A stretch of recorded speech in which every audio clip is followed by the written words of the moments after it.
তো আমরা ভোল্টেজ মাপার জন্য আমরা মাল্টিমিটার নিয়েছি।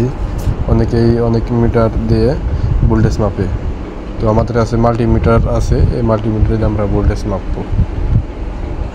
প্রথমে আমরা ভোল্টেজ মিটারটা আমরা অন করে নেব।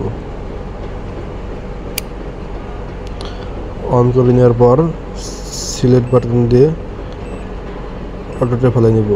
এই দেখুন ঠিক আছে। এখন আমরা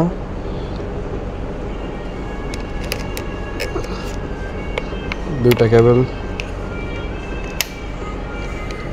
সার্কিট পয়েন্ট আমরা আগে অন করে নেব।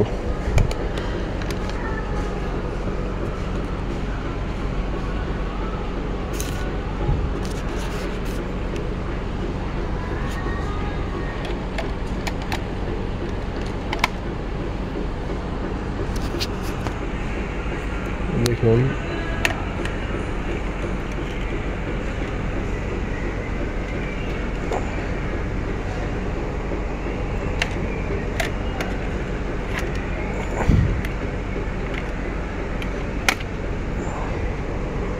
দেখতে পাচ্ছেন ভোল্টেজ কত আছে আমাদের 253।